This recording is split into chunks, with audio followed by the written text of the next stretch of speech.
Okay.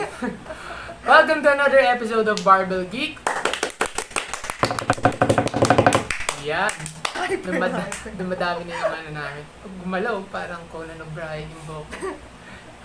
So for our listeners out there, gumalaw yung buhok ko, so Conan O'Brien yan. Anyway, so today our topic would be coming from one of our listeners or readers. Readers?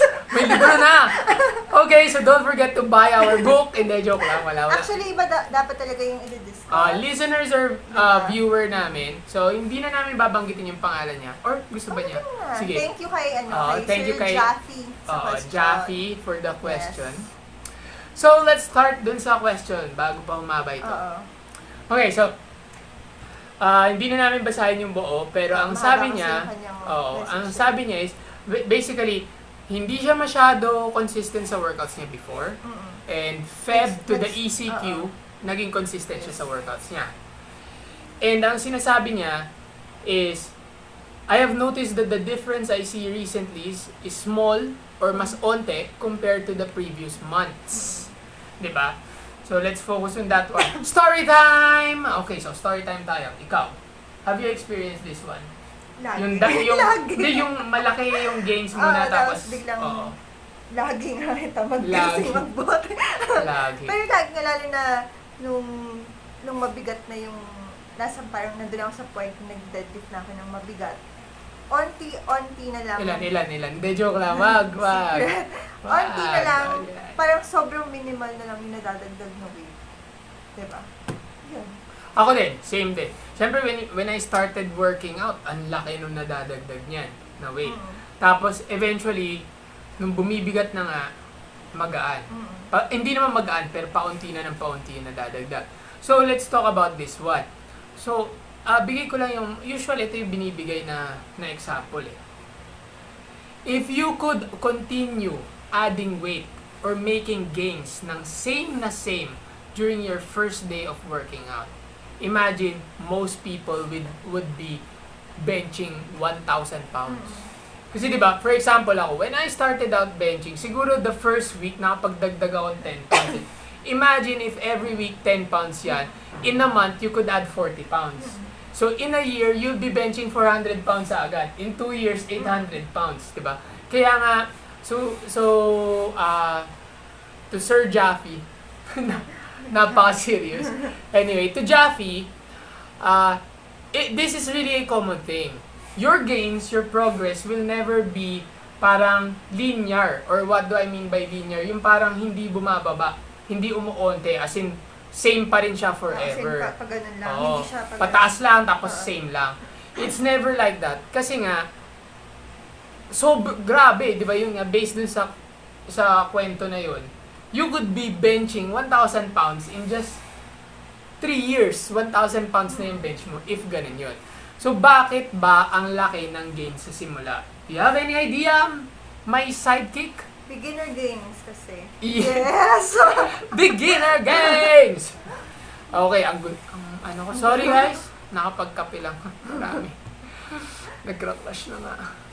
Anyway, so beginner gains, tulad ng sabi ng sidekick ko. So, ano ba ang factors ng beginner gains? Kasi for example, when we're squatting, parang ikaw, di ba? Yung kinikwento mo na, mabigat nung simula, tas hindi, paunti-unti na yung nadadagdag.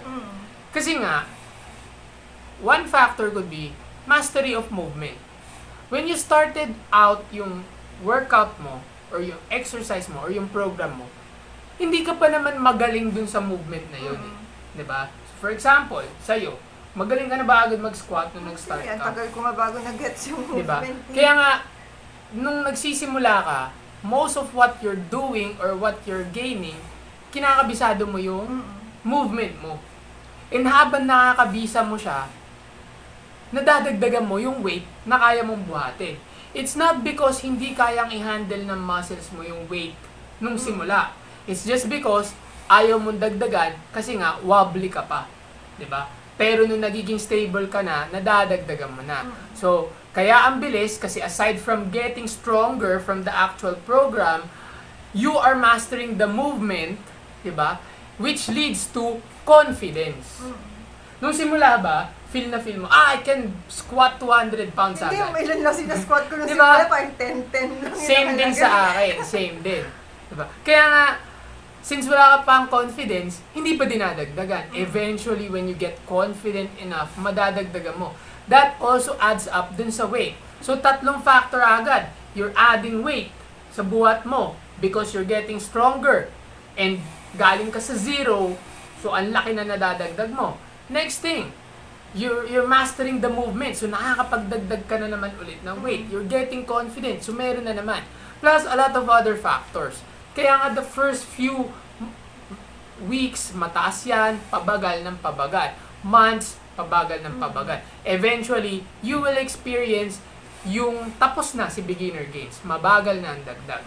Just like, for example, for me, when I'm training, minsan, siguro a month, 5 pounds or, hindi naman 5 pounds, siguro in a month, ang madadagdag ko lang mga 10 pounds. Kasi minsan, kulang na ako sa recovery.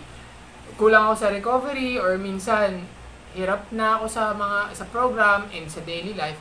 Pero, hindi ko na kayang gawin yung kamukha ng dati na nakapagdagdag ako 10 pounds a week or 20 pounds a week. Yung sa kanya, kasi sinabi niya na back-to-back workouts ang ginagawa niya. That's for another topic. Topic? Hindi, joke lang. Pero mamaya natin didiscuss yan, di ba? Pinapangunahan na ako ni Sidekick, gusto na akong palitan. Okay? So, that is yung beginner gains, kaya bumabagal. So, we move on dun sa questions niya. So, series of questions yun. So, sabi niya, how do I find out if I'm experiencing a fitness or workout plateau? And how do I break it?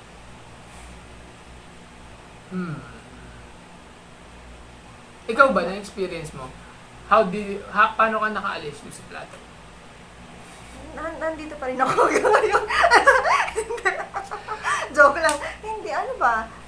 Hindi, but yung sinasabi niya na nandyan siya ngayon kasi it's actually the lack of progressive overload on Sa her akin, part. kaya nga eh. Oo, kasi nga, parang hindi niya naman pinupush eh. She's doing the same thing, same weight every single day. Then therefore, the body does not need enough stimulus. Actually, nung naka-PR ako sa deadlift before, yung last ko na PR, diba? Parang matagal din ako na-stock dun sa weight. Di ba matagal na-stock na nasa 180 lang eh. Tapos, No weights.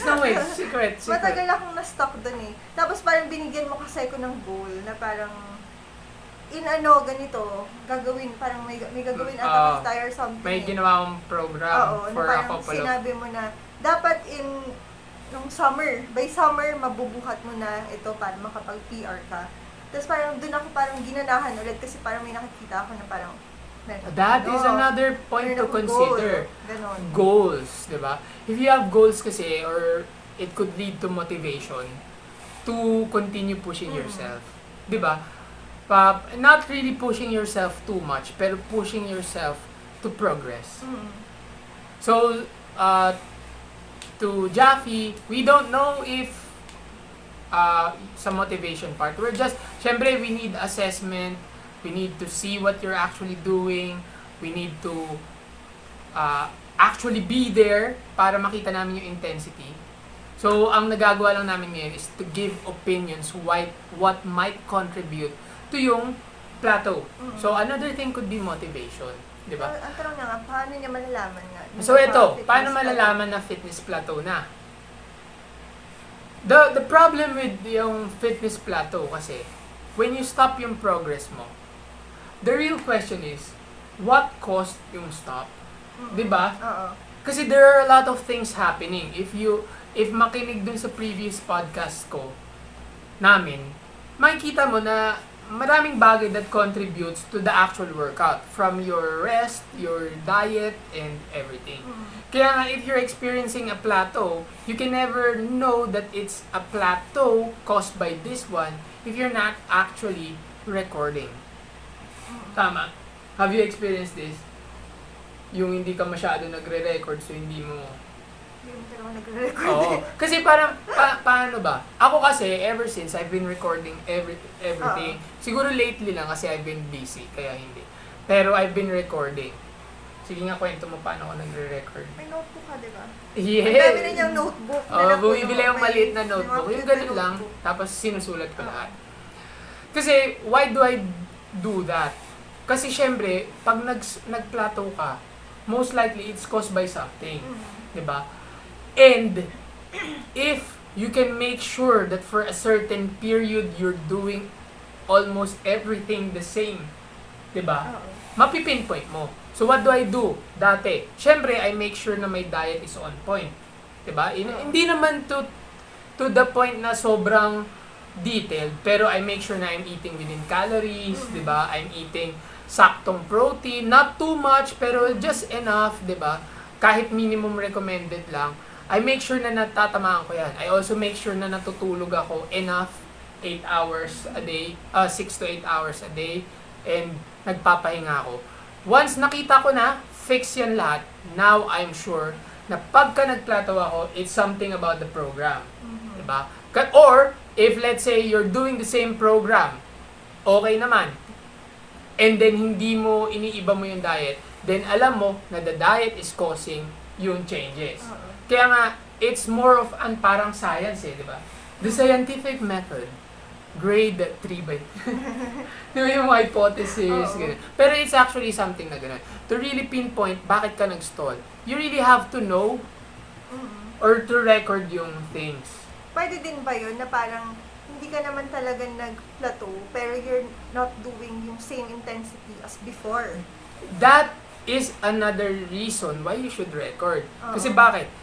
If, let's say, pwede mo kasing makalimutan Di ba? Parang let's say, nagbe-bench ka, 200 pounds last week, tas 8 reps pala yan. 8 reps, 200 pounds. Tapos, this week, dahil nakalimutan mo, nakabuhat ka ng 209 reps. Pero dahil hindi mo sinulat yung reps, akala mo, hindi ka nag-progress. Pero, nag-progress ka pala talaga in reps. Di ba? In reps, not in the actual weight. So, kasi madaming types ng progress Di ba? And another thing is, your goal should be very clear. Di ba? Kasi bakit? If the goal is not clear and the workouts are not moving towards that goal, you might be progressing but not towards your goal, but to a different goal. Di ba? Parang example, ewan ko kung nangyari na to sa akin before. Let's say, I've been doing a lot of madaming repetitions. Let's say, I'm doing a lot of 15 reps. Alam natin na based on the tables, 15 reps, endurance yan. Pero I'm constantly measuring how heavy yung buhat ko by threes. Syempre, it's not translating. Kasi what the training is doing is towards endurance. So, I'm actually progressing sa endurance but not sa strength. Because, mali pala yung training na gamit ko. I'm using an endurance type na training, pero, ang goal ko, strength. Diba? So, that could be another reason. Tapos sabi, is it advisable to continue with my alternate routine on using mace ball and bench press and etc. etc. So, here's the thing. Isasama ko na din sa topic, pero I will have a separate podcast discussing everything dun sa topic na yun. Pero, hear me out, bro. Biglang naging bro science guy na yun. Hear me out, bro. Hear me out, bro. Hindi. Pero, ganito siya. Should you continue doing it? The podcast before, meron niyang episode on minimum effective volume, maximum recoverable volume. It ties up with the SRA curve. Ibig sabihin, if you apply enough intensity, mag-a-adapt yung katawan. After ng adapt, kailangan mo na naman itaas yung intensity, tapos mag-a-adapt ulit. So, in a way, pag sinabi mong 100 pounds lang yung binubuhat mo every day for 10 weeks, after 10 weeks, 100 pounds pa rin lang ang mabubuhat mo. Plateau ka na nun. Oo, kasi wala naman talagang... Walang overload. Walang overload, walang progressive overload. Kailangan dadagdagan mo unti-unti. Another factor is yung recovery. Remember, you can only add enough weight na stimulus na kaya mong i-recover. Kaya nga, I suggest, if you're doing a lot of things at the same time, di ba, you might not be able to recover from those So, things. yun nga yung sa question ko Oo. kanina na parang he's doing back-to-back workouts. Oo. Diba? That might be something that you should be considering. I'm not sure kasi I haven't done assessments on you. I'm not really your coach, pero that could be something that you could consider. You might not be recovering enough from whatever workouts you're doing. Remember, you only get stronger after recovery. If you're doing too much and not being able to recover, you're getting... Hindi, if you can't recover from the workouts, what happens? Do you get stronger? Hindi. Ano nangyayari? Bumababa yung immune system mo. Exactly, bababa immune system and you can actually get weaker. Or walang mangyayari. Kasi you get stronger when your body builds yung thicker muscle fibers, etc., etc., para lumaki ka. At the same time, dun sa muscles mo, it will have, parang the body has to recover din para mabuo yung thicker muscles na yan, recover the glycogen stores, etc. Diba? Kaya nga, that's something you might consider. I'm not saying, Jaffe, that you are weak, that you should not work out. Diba? I'm just saying that the recovery might be something na you should consider. Pero, if you can recover properly dyan sa program mo, then, tapon mo tong sinabi namin. Tapon mo na. Diba? Kasi, this might be something na not worth considering. But, since we're into strength, you know, if you have a proper strength training program, usually it entails deload. Ito yung sinasabi niya kanina. So, what is deload? Your favorite part? Explain. Yung mas konti yung gagawin mong workout. Exactly. Kasi para makapagpahinga yung Oo. muscles. I will have a separate topic on deload. Pero deloads are important kasi you accumulate sobrang stress when you work out. Kaya nga, when you accumulate that stress, tas hindi ka makapagpahinga for a little bit longer, talagang mag-stuck yung progress mo. Kasi hindi, kumbaga yung pile up ng stress is causing a lot of different factors, from yung joints to yung ligament recovery, from central nervous system, etc., etc. Kaya nga, what is deload? Isang buong linggo yan na nagwo-workout ka pero hindi kasing intense. It's part of the recovery. I'll have a separate topic on that one. If you're interested, you could listen doon. Yung pa-mention nyo na parang he wants to be ripped daw with bigger arms and chest. Pero hindi siya nagda-diet. Hindi siya nagda-diet. Oo. Ay sabi niya, I just want to be ripped pero gusto ko din sana lumaki yung arms and chest ko. And I don't go on a diet. Next one. Let's focus naman on yung question ni... Kasi parang he's working out at home, di ba? Tapos... Ayaw niya mag-gym. Ayaw niya mag-gym muna. That's okay, especially ngayon may mga cobes. May mga cobes. May pandemic na yung pinagdadaanan. May corn beeps. Sorry guys na. Pero kamukha nun, meron tayong pandemic na dinadaanan ngayon. So okay yan. Baka nga you'll be putting yourself at risk din, 'di ba? Pero still, if you're working out at home, the same thing applies. Diba? So, let's focus muna. Saan mo ba gusto mag-focus dito sa tanong? Yung gusto niya maging ripped, pero hindi siya Gusto niya maging ripped, hindi nagda-diet. Oo. So, remember, imagine, yung katawan mo is like poste or wall. You need cement to build up yung wall, to make it thicker, to make the wall stronger, to make yung poste bigger. The same thing sa katawan mo. No matter how hard you work out, if you're not putting in the food or the macronutrients na kailangan mo, the body will have no cement to build a bigger wall or a bigger poste. Kaya nga, if you don't have enough dun sa diet mo, I'm not saying kailangan sobrang daming kinakain mo, but you just have to know what you need to eat. Diba? Kasi, for example, you want to build muscle, then you need to have 0.8. Naku, science na to. Pero meron kasing daily recommended. You could read up sa internet, or you could ask me again so I could discuss the actual values ng protein. Pero let's say you want to build muscle, you actually need protein. Kasi your muscle is made up of your amino acids yan eh. Diba? It's ginawa yan coming from protein that you're eating. Diba?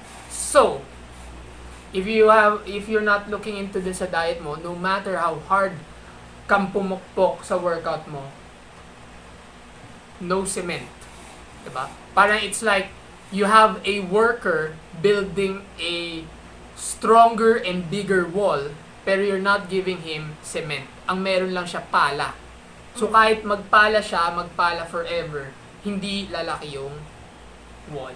So same thing yon. So that's something you might want to consider, 'di ba? Not really yung parang super sciencey sulat lahat ng ano. Pero you should be conscious on yung diet mo din. Whether pasok ba to sa calories, are you eating enough protein ba for yung goals mo of building muscle? Next thing, mayroon ka pa bang tanong tungkol dyan? Parang, ma-achieve ba niya na maging ripped siya With home with workout. home workouts? Okay guys, so eto magandang topic to eh. Para sa akin, ang hyper ko talaga. Pero magandang topic to kasi parang most of us are doing home workouts because of ECQ.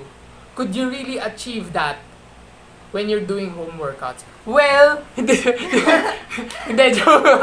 Kasi yung isa sa mga Joke workouts na, home workouts na na-mention ni Jaffy, ginawa natin when we Okay. started out eh, di ba?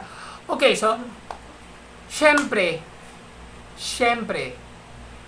pwede naman, di ba? Pwede naman. Kasi if that is the case, then hindi na tayo pwede mag-progress forever. We're stuck with whatever we have. And that's, as fitness people, Yes. sinama ko na din siya. Parang it's not something na you like to hear, na you will never be able to progress. Kasi nga, you're at home and you have no equipment. That's true. That's not true. You can progress. There are a lot of ways to progress. Siyempre, you can add more weight. Let's say when you're doing push-ups, you can do weighted push-ups. You can use resistance bands. You could use angles to make it harder. Diba? You can use gravity to make things harder. Ano pa ba? Siyempre, madaming concepts dyan. You can ask your girlfriend mo. Hello. You can ask your fitness, your sports science neighbors out there, or you could ask Barbell Geek, or you could even bulk up to make yourself heavier while doing the workouts. That could be something worth considering, diba? But whatever you're doing right now should be within the concepts of specificity and progressive overload. It should be specific. Remember, whatever workout you're doing should clearly have a goal that is the same as your goal. Explain, my trusted sidekick. Kasi mamaya, parang kunyari ako, gusto ko ng bigger booty, pero ang gagawin kong workout, pang, ano yung sa harap? Glutes? Quads, Ay, pang quads. Diba? Parang ganun. Boom! Panis! Paano siya lalaki if parang iba yung ginagawa kong workout? Exactly. Kaya nga, tama yung sinabi niya, pero that's a little bit more specific. Kasi medyo, yung science na siya, papalitan na ako. Hindi, pero, it's a little bit more specific. Pero kung medyo on the general side, baka naman kasi the program is not actually geared towards building actual muscle size. Baka kasi it's actual muscle endurance. Diba? Pwede yun. Or pwede naman baliktad. Maybe the program is building muscle size and not muscle endurance. Kaya nga, it has to fit with your goals. You have to make sure that the program, kung hindi siya nagsisinungaling yung gumagawa ng program, diba? Dapat fit siya with your goals. Kaya nga, diba, I suggested sa videos before, na check out yung table online on the rep ranges, etc. Kasi at least you'll know if that program is roughly follows yung same goals, 'di ba? Na based dun sa tables. And if hindi, baka kasi mali yung nagagawa nga na program. Another thing when it comes to sa specificity nga on working out at home, let's move on to sa progressive overload. Remember, if you're doing 5 reps of push-ups, let's say, 3 months na, 5 reps of push-ups, definitely, dadali yan. Pero if you're not increasing yan para medyo humirap, then kung ano yung itsura mo 5 months ago will still be the same hanggang you don't apply progressive overload. Diba? So, how do you progress? So, for example, for push-ups, you can make your reps longer. Ibig sabihin, time under tension. Let's say, ganun ka lang mag-push-up. 1, push, 1, push, 1. You could, pangit yung demo ko. Anyway, you could do longer reps. Negative training ang tawag dyan. Ibig sabihin, control mo yung pababa. 1, 2, 3, push. 1, 2, 3, push. Or you could even do variations, di ba? Harder variations like archer push-ups para solo, di ba? Solo yung isang chest, yeah. Yeah. We're gonna do TikTok, yeah. Pinagsasasabi kanina. Next one. You could even use weights, di ba? You can put books sa bags mo para mas mabigat yung push-ups. You could even do more reps as long as is within yung goals mo, di ba? Is within. Is within. As long as it's within your goals. Di ba? Na parang let's say, sabi nga, muscle hypertrophy is around hanggang 12 lang, 8 to 12, then maybe you could, when you started out 8 lang, baka pwede naman gawin mo ng 10 kasi ang dali na ng 8. So, it has to coincide with those. Diba? So, those are things na you would want to consider when it comes to yung nag-stop. And ako kasi, I advocate deload. Pwede ka magpahinga ng onte. Uso magpahinga. Uso. Na pwede ka magpahinga, lalo na kung hindi na makarecover yung katawan. Kasi syempre, sometimes, yung recovery mo kasi, sabi ko nga in the previous podcast, diet yan, sleep yan, stress yan, lahat yan, kino-consider. Kaya nga if hindi ka talaga maka-recover, then talagang hindi ka lalakas. Diba? So, maybe it's time to deload, do something light muna, and then bounce back stronger. And the diet, again, I know it's hard to record yung diet. You have apps out there, the same. You have a phone, nakita namin sa picture na ginamit mo yung phone mo pang picture. You could download an app, input yung kinakain mo. It doesn't have to be too sciencey. You don't have to know the vitamins, etc., the amino acid profile. Pero it's good to know if you're actually eating within your calories and then maybe having enough protein in your diet. Diba? Especially, ang sabi ni Jaffe, ang goal niya muscle eh. Sabi niya lean muscle. So maybe, kailangan niya ng protein and maybe some rest. Diba?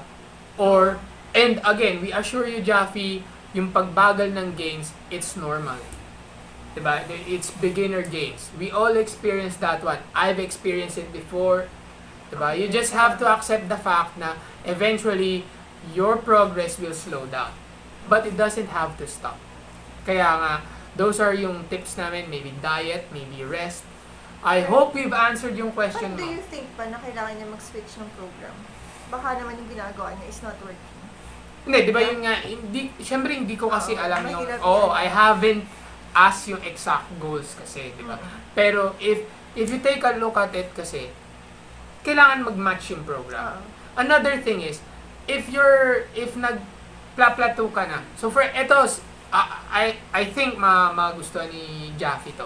For example, for us, sa squats, hindi na nagpro-progress yung squat namin. It could be because meron kaming mahinang muscle na hindi namin na-address. That's why we do a certain exercise to address yung mahinang muscle na yun. Diba? Kaya nga, it's not actually switching up the whole program, but maybe addressing yung weak parts mo. You are only strongest dun sa weakest link mo. Yeah. Damn. Mic drop. Bam! Diba? Grabe. May mga saying na tayo ngayon. Hindi, pero yun nga. Yun nga yung sinasabi namin. Siyempre, there are a lot of things eh. Pero, let's take it one step at a time. Diba? Yeah, siguro, you should reassess muna. Oo, Yung reassess. Diba? Parang yung workouts mo, yung diet mo. Ako, siguro, kung halimbawa, if naguluhan dun sa sagot, the best na pwede ko, maybe, have a short journal. Diba? Yung parang, Dear Diary, I've worked out. Hindi, diba? Pero kahit qualitative kahit hindi quantitative na sulat Kahit ilagay mo lang na parang, I felt tired. It's been 3 days na I'm feeling tired dun sa workout. Maybe pag nakita mo yun dun sa diary mo, 3 araw na ako nagpo-post sa diary ko na sobrang pagod ako. Maybe recovery is a problem na. Diba? Kasi syempre when there's science, I could say na deload na agad after ilang weeks. Kasi ako gumawa ng program. Pero kung hindi kasi ako gumawa ng program, syempre you have to address that one. Baka pwede yan gawin. You have a journal or a diary. Same with sa food. Diba? Na parang sulat mo, aside from my usual food intake, I bought milk tea today. It's been 5 days of milk tea. Baka naman sobrang bumibigat ka.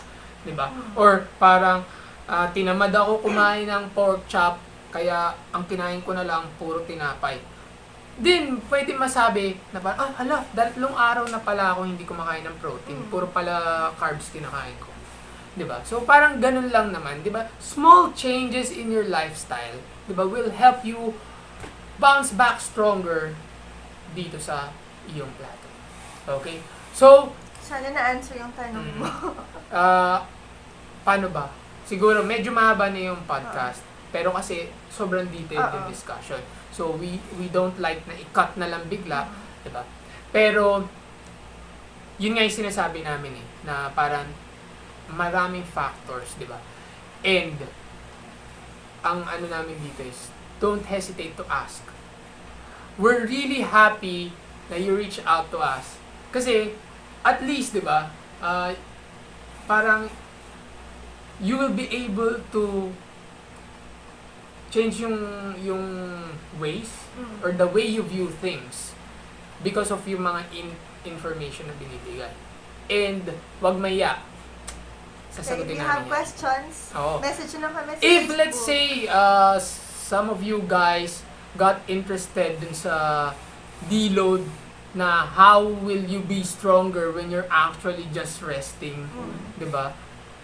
That is for another topic. Siyempre, pwede nyo tanong.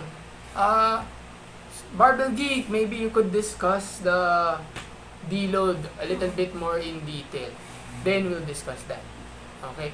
So again, if hindi namin nasagot, Sir Jaffe, maybe we continue lang sa pagtanong. One question at a time, diba? One learning at a time. Let's make it simple. Let's make things, diba? And continue working out. We're actually glad na you've been able to stick to your program for the past 2 months. 2 months. Over 60 diba? days na ganyan nagawa. That's a good start. Now, we're going to move forward, faster, and stronger. Yes. Babago na tong channel na to, puro motivational quotes. Okay? So, again, 35 minutes, 33 minutes. So, Haba na. thank you for the question. And I hope we've answered it. I hope sa other listeners out there, you get parang we spark a fire ng interest. Again, naku, motivational channel na. Spark the fire. Diba? It sparked a fire para yung interest nyo on refining the things you're doing. What you're doing, it's already good. Let's make it great. Joke lang! Hindi naman ako great trainer or whatsoever. Anyway, so again, thank you for listening to Barbell Geek. I hope you've learned a lot. Stay safe. Hindi ko alam. Hindi ko bisado, hindi nakikinig. Stay safe, stay strong, stay motivated. Barbell Geek signing out. Bye! Thank you!